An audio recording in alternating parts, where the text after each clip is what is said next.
మరి దేవుని సందేశాన్ని కొద్దిసేపు నేర్చుకుందాం. ఇక్కడ అపోస్తలుడైన పౌలు మరి ఫిలిప్పీలో ఉన్నటువంటి ఆ సంఘానికి ఆయన తోటి పనివారితో కలిసి మాట్లాడుతున్నటువంటి విషయాల్ని కొద్దిసేపు మనము ధ్యానం చేసుకుందాం. ఇక్కడ 3వ వచనం నుంచి 1వ అధ్యాయంలో మనం చదువుకున్నాం. 3 నుంచి 11 వరకు చదువుకున్నటువంటి విషయాల్లో కొన్ని భాగాలు ఇంకా కొన్ని చోట్ల దేవుడు మనకి ఇచ్చిన అవకాశాన్ని బట్టి మనం సద్వినియోగపరుచుకుందాం. చదువుతాను. 3వ వచనం చదువుతాం. బైబిల్ చదివిన వాళ్ళు చదవండి. మొదటి దినము నుండి ఇది వరకు సువార్త విషయములో మీరు నాతో పాలువారై ఉండుట చూచి మీరు ఈ సత్క్రియను ఆరంభించిన వాడు యేసుక్రీస్తు దినము వరకు దానిని కొనసాగించునని రూఢిగా నమ్ముచున్నాను. కనుక మీ అందరి నిమిత్తము నేను చేయు ప్రతి ప్రార్థనలో ఎల్లప్పుడూ సంతోషముతో ప్రార్థన చేయొచ్చు నేను మిమ్మల్ని జ్ఞాపకం చేసుకునేటప్పుడెల్లను నా దేవునికి కృతజ్ఞతాస్తుతులు చెల్లించుచున్నాను. కనుక ప్రియమైనటువంటి వాళ్ళగా ఇక్కడ కొన్ని విషయాన్ని మనము పౌలు తెలియజేసినటువంటి విషయాల్ని ధ్యానం చేసుకున్నాం. ఇక్కడ ఏమన్నాడంటే మీరు 6వ వచనంలో 2వ భాగంలో ఏమన్నాడంటే మీరు ఏంటమ్మా మీరు ఈ సత్క్రియ అంటే క్రియ అనగా మనందరికీ తెలుసు అనుకుంటున్నాను. క్రియ అంటే ఏంటంటే పని. అర్థమైందా? సత్క్రియ అంటే సత్యముతో చేయాలి. సత్క్రియ ఓపికతో చేయాలి. అర్థమైందా? ఓ పని మనం ఒప్పుకున్న తర్వాత అది కష్టమైనా నష్టమైనా లాభమైనా మనం ఏం చేయాలంటే ఓపికతో పనిచేయాలి. సత్క్రియ అంటే సత్యం అనేటువంటి విషయాన్ని మనం ప్రారంభించాలి. సత్క్రియ అంటే క్రియ అనగా పని. యేసు ప్రభు గారు కూడా చెప్పేది ఏంటంటే పనివాడు తన జీతమునకు పాత్రుడు అన్నాడు. కాబట్టి మనం ఎక్కడైనా ఏ విషయంలోనైనా పనిలో మనం చేరితే ఆ పనికి న్యాయం చేయాలి. రెండవదిగా మనము దేవుని దగ్గర మన యొక్క సత్క్రియ ఎలా ఉన్నాయి, దేవుని దగ్గర మన గుణ లక్షణాలు లేదా మన నడవడిక, మన యొక్క అడుగు చేసే ప్రతిదీ కూడా ఎలా ఉంటుంది. మనం అడుగు పెట్టే స్థలంలో కీడు జరుగుతుందా లేదా మేలు జరుగుతుందా, ఎందుకని ఇలా జరుగుతుంది అనేటువంటి విషయాల్ని మనము పరిశీలన చేస్తున్నామా లేదా. పరిశీలన చేసి ఏం చేయాలి అంటే ఏ విషయంలోనైనా నీకు ఎదురు తప్పుతూ ఉంటే మనం ఏం చేయాలి, దేవుడి దగ్గరకు ఆ సమస్యను తీసుకొచ్చి ప్రార్థన ద్వారా సమస్యని పరిష్కోవాలి, పరిష్కారం చేసుకోవాలి. అందుకని ఇక్కడ ఏమన్నాయంటే ఈ సత్క్రియ ఆరంభించిన వాడు యేసుక్రీస్తు దినము వరకు దానిని కొనసాగించునని రూఢిగా నమ్ముచున్నారు. చదవాలి. కనుక మీ అందరి నిమిత్తము నేను చేయు ప్రతి ప్రార్థనలో ఎల్లప్పుడూ సంతోషముగా ప్రార్థన చేయొచ్చు నేను మిమ్మల్ని జ్ఞాపకము చేసుకున్నప్పుడెల్లను నా దేవునికి ఎప్పుడు కూడా కృతజ్ఞతాస్తుతులు చెల్లించుచున్నాను అన్నాడు. అయితే ఇక్కడ కొన్ని విషయాలు మనం జ్ఞాపకం చేస్తుంటే మనకు తెలిసిన వారు ఉన్నారు. అర్థమవుతుందా? మనకు తెలిసిన వారు ఉన్నారు. మనకు తెలిసిన వారు ఏం చేస్తారంటే వాళ్ళు వేరే చోటకి ప్రేయర్కి వెళ్తా ఉంటారు. కానీ వాళ్ళు ఏం చెప్తూ ఉంటారంటే నాకు చాలా మంది చెప్పారు, అయ్యా మా కోసం కూడా ప్రార్థన చేయి అంటే వాళ్ళు వేరే చోటకి వెళ్తా ఉంటారు. అయినప్పుడు కూడా వాళ్ళు ఏమన్నారు, మా కోసం కూడా కొంచెం ప్రార్థనలో జ్ఞాపకం చేసుకోయా మా కుటుంబం గురించి అని చెప్తా ఉంటారు. అందుకని ఈయన కూడా ఏమన్నాయంటే కనుక మీ అందరి నిమిత్తము, అందరి కోసం చేయాల్సిన అవసరం ఉందంటే ఉంది. అంటే లోక సంబంధానికి దేవునికి ఉన్నటువంటి సంబంధం ఏంటంటే, దేవుడు అందరినీ కాపాడేవాడు, లోకంలో ఉన్నవారేమో కొందరిని కాపాడతాడు. వాళ్ళకి ఇష్టమైన వాళ్ళకి బంతులు కూర ఎక్కువ వేస్తారు, వాళ్ళకి ఇష్టమైన వాళ్ళు వస్తే ఎక్కువగా అన్నం వడ్డిస్తారు, వాడు వదిలిపెట్టాలన్నా కూడా ఎక్కువగా వేస్తారు.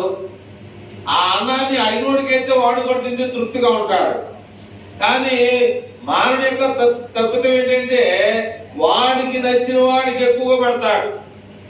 దేవుని ఉద్దేశం అని కాదు, అందరూ బాగుండాలి, అందరే ఆరోగ్యవంతులుగా ఉండాలి, అందరికీ దేవుడు మేలు జరిగించాలి అని దేవుడు అనుకుంటాడు. కానీ మనుషులు ఏంటంటే దేవుడి మాట వినరు కనుక వాళ్ళలో కొంతమందికి దేవుడు కొద్దిగా ఇస్తా ఉంటాడు. ఏంటి? ఆశీర్వాదం. ఆ దాని గురించి మనం వెళ్తే ఆలోచన చేస్తే నాకు ఒక విషయం గుర్తొస్తుంది. ఏం గుర్తొస్తుంది అంటే, ఒక ఆయన ఒక ఊరు వెళ్తానికి కొద్ది రోజులతో టైం పడుతుంది, నేను ఇప్పుడు రాను అని చెప్పేసి ఆయన తెలిసిన వాళ్ళకి ఏం చేశాడంటే, ఒక ఆయనకి 10 తలంతులు ఇచ్చాడు, ఒక ఆయనకి 5 తలంతులు ఇచ్చాడు, ఇంకొక ఆయనకి 1 తలంతులు ఇచ్చాడు. కాబట్టి నేను వచ్చే వరకు వీటి ద్వారా మీరు మీ యొక్క పనిని ఏం చేయమన్నాడు అంటే కొనసాగించండి. మీరేం చేస్తారో తెలియదు, మీరేం చేస్తారో తెలియదు కనుక ఆయన ఇచ్చి వెళ్ళాడు. అయితే వేడుకునేటువంటి సామర్థ్యాన్ని బట్టి 10కి ఇచ్చిన వాడు 10కి 10 సంపాదించాడు, 5 ఇచ్చిన వాడు 5కి 5 సంపాదించాడు, 1 ఇచ్చిన వాడు ఏం చేశాడు? కాబట్టి ఏంటంటే, ఇతరుల్లో ఒక మనిషి ఆ 3 మనుషుల యొక్క భావాల్ని ఎరిగాడు.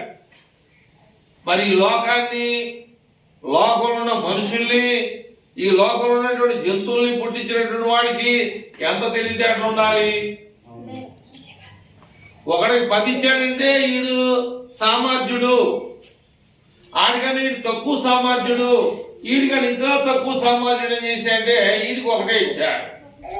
1 ఇచ్చినవాడు ఏం చేశాడంటే తెలివి తక్కువగా మళ్ళీ అది నేను ఖర్చు పెట్టేస్తే అది తీసుకొచ్చి ఇస్తాను ఏమని చెప్పేసి అతను భూమిలో బాధ పెట్టి మళ్ళీ వచ్చిన తర్వాత ఆయన అడిగినప్పుడు ఆ భూమిలో తవ్వి ఇచ్చాడనమాట.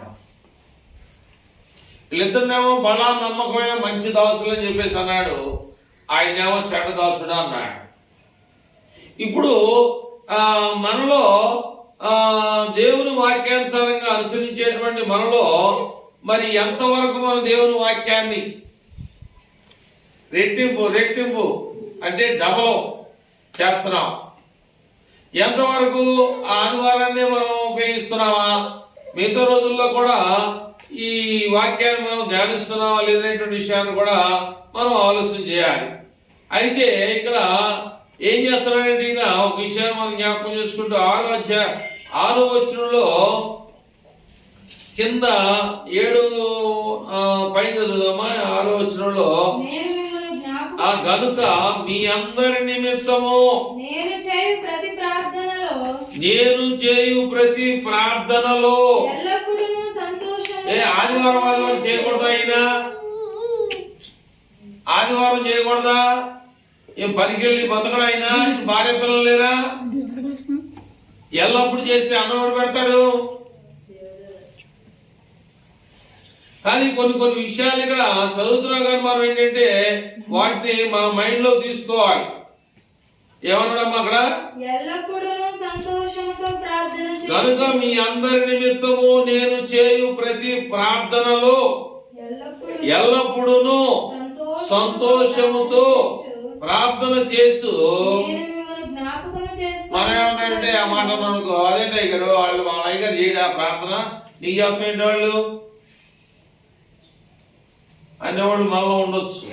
కానీ ఆమె తప్పు లేదు. కానీ ఏంటంటే మరి ఆయన చేయాలి అంటే ఆయన కానీ ఏం చేస్తే ఏమన్నా మేలు జరుగుతుంది అనుకున్నామో నాకు తెలియదు.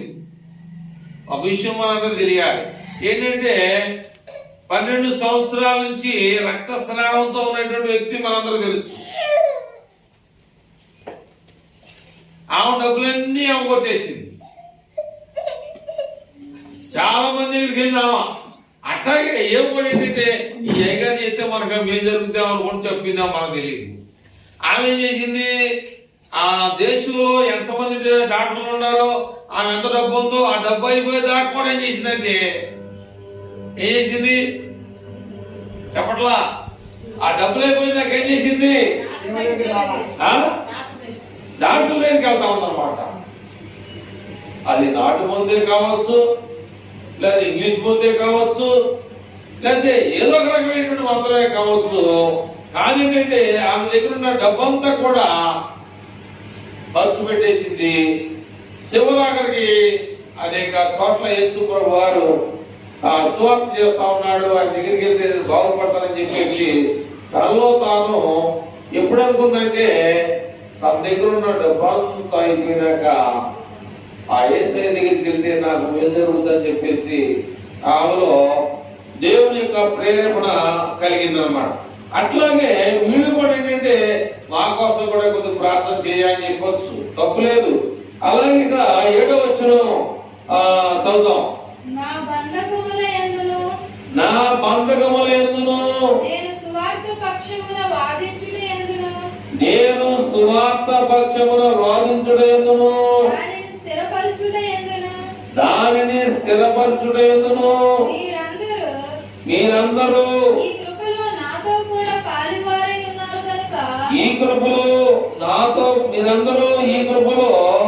నాతో కూడా పాలువారై ఉన్నారు కనుక నేను మిమ్మును నా హృదయములో ఉంచుకొని ఉన్నాను. ఇందుచేత మిమ్మల్ని అందరిని గూర్చి ఇలాగ భావించుట నాకు ధర్మమే. ఇలాగ అనుకోవడం నాకు మంచిదే అనేటువంటి విషయాన్ని మనం చెప్తూ ఈయన ఏమన్నాడంటే ఏ స్థితిలో ఉన్నాడు ఈయన? నేను పథకాల్లో ఉంటే అయ్యగారేంటి ప్రార్థన లావేంటి అని చెప్పేసి అన్నాడు అని అనుకోవచ్చు మనం. ఈయన ఎక్కడ నుండి ప్రార్థన చేస్తా ఉన్నాడంటే బంధింపబడ్డాడు. ఏ బంధకాల్లో ఉన్నాడు నాకు తెలియదు, కానీ ఏమైనాడు ఈయన బంధకాల్లో ఉన్నాడు. బంధకాల్లో ఉండి ఏం చేస్తున్నాడు? ఏం చేస్తున్నాడమ్మా? నా బంధకములందును నేను సువార్త పక్షమున వాదించుట యందును. అంటే జనానికి చెప్పి మీ మనసులో స్థిరపరచడానికి బంధకాల్లో ఉండి కూడా ఆయన ఏం చేస్తారంటే దేవుని సువార్త అనగా చాలా మంది ఏమనుకుంటారంటే మంచి వార్త అంటారు. మంచిదే కానీ దానిలో మనకి ఎవరు తెలియాలి. సువార్తలుగా యేసు ప్రభు వారి యొక్క మరణము, సువార్తలుగా యేసు ప్రభు వారి యొక్క సమాధి, సువార్తలుగా ఆయన పునరుద్ధానము. పునరుద్ధానం అంటే ఏంటంటే తిరిగి లేగటం. ఎప్పుడు లేచాడు? ఎప్పుడు లేచాడు? ఇది మనకు కావాలి. 3వ రోజు 4వ రోజు కాదు, ఆదివారం నాడు పెందలగానే ఉదయాన్నే ఎవరు లెక్క ముందే మధ్యలేని మరి అనేక మంది స్త్రీలు రాకముందే సమాధిని ఖాళీ చేసి బయటకు వచ్చారు. కనుక ఆదివారాన్ని మనం ఏం చేయాలంటే వాడుకోకూడదు. ఆదివారాన్ని మనం ఏం చేయాలి? దేవునికి ఇవ్వాలి. నువ్వు 7 రోజులు పని చేసుకో, 6 రోజులు పని చేసుకొని 7వ రోజు నాది అన్నాడు దేవుడు. నా రోజు నువ్వు దొంగతనం చేయడానికి వీల్లేదు, నా రోజు నువ్వు ఉపయోగించుకోవడానికి వీల్లేదు. కనుక నువ్వు నన్ను వచ్చి ఆరాధించు, నిన్ను రక్షించేవాడిని అని చెప్పేసి దేవుడు తన మరణాన్ని గురించి, సమాధిని గురించి, ఆయన తిరిగి లేచిన దాని గురించి ఆయన బైబిల్లో సువార్తలుగా అర్థం ఏంటంటే ఆయన సమాధి, మరణము, పునరుత్థానం అన్నమాట. సువార్త అంటే మంచి వార్తే కాదట్లా, దానికి వివరణ కావాలి. అంతేగాని వివరణ లేకుండా మంచి వార్త అంటే మంచినీళ్ళు తాగంటే ఏం చేస్తారు? మీరు మంచినీళ్ళు గ్లాస్ ఇచ్చారు తాగమంటే కొంతమంది విశ్వాసంతో తాగేస్తారు, కొంతమంది గ్లాసులో ఏముందో చూస్తారు. అప్పుడు యేసుప్రభు ఏమన్నాడు దాన్ని? యేసుప్రభు ఏమన్నాడు దాన్ని? ఆ విషయాన్ని చూసి నమ్మిన వాడి కన్నా చూడకుండా నమ్మినవాడు ధన్యుడు. అర్థమైందా? తాగాలన్నప్పుడు తాగేటివే దేవుడి ప్రేమ మీదుగా, అది ఏదైనా సరే. కనుక ఇక్కడ 7వ వచనం కనుక ఎందుకు చూద్దాం? ఇందుచేత మిమ్మునందరిని గూర్చి ఇలాగ భావించుట నాకు ధర్మమే. అయితే ఎందుకు చూడు, క్రీస్తు యేసు యొక్క దయారసమును బట్టి మీ అందరి మీద నేనెంత అపేక్ష కలిగి ఉన్నాను. దేవుడే నాకు సాక్షి. అంటే ఏం అపేక్ష కలిగి ఉన్నాడు? ఏం అపేక్ష కలిగి ఉన్నాడు అమ్మా? ఏమి ఆయనకి ఆశ కలిగి ఉన్నాడు? మనము దేవుని వాక్యం నుంచి కొన్ని విషయాల్ని మనం ముందుకెళ్దాం.